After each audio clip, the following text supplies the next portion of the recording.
होगे दीवाना वो अपन मोला मान ले। महू माया करथो तोला भारी गा अपन तोला मान ले।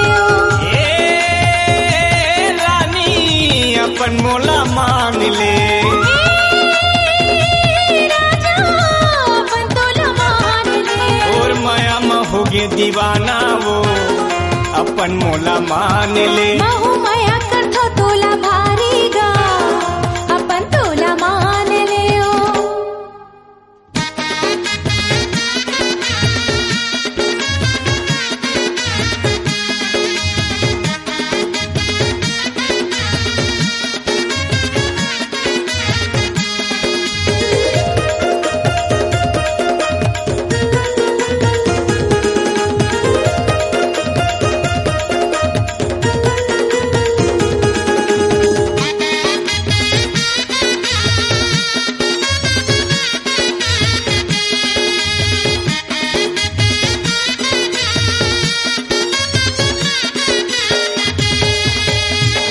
दिखत है चंदा बरोबर नैना तोर कजरेली है।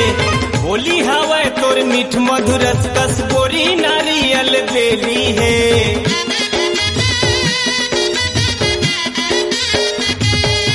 ये रूप दिखत है चंदा बरोबर नैना तोर कजरेली है। बोली हवा तोर मीठ मधुरस कस गोरी नारियल बेली है। अपन मोला जान ले। राजा अपन तोला जान ले।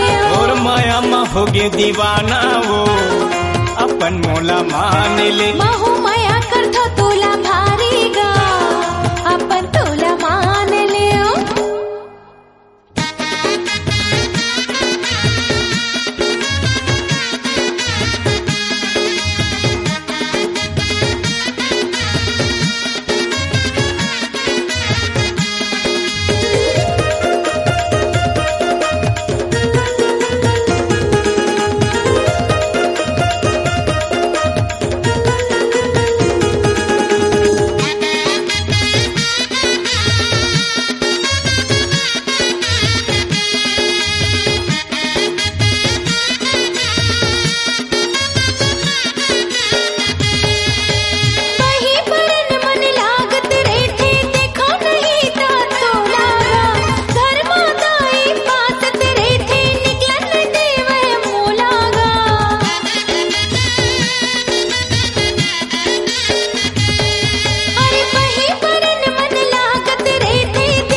अपन मोला मान ले। महू माया करथो तोला भारी गा अपन तोला मान ले।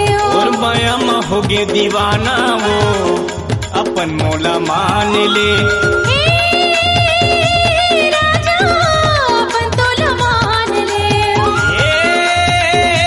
रानी अपन मोला मान ले। महू माया करथो तोला भारी गा अपन तोला मान ले। और माया होगे दीवाना वो अपन मोला मान ले। महू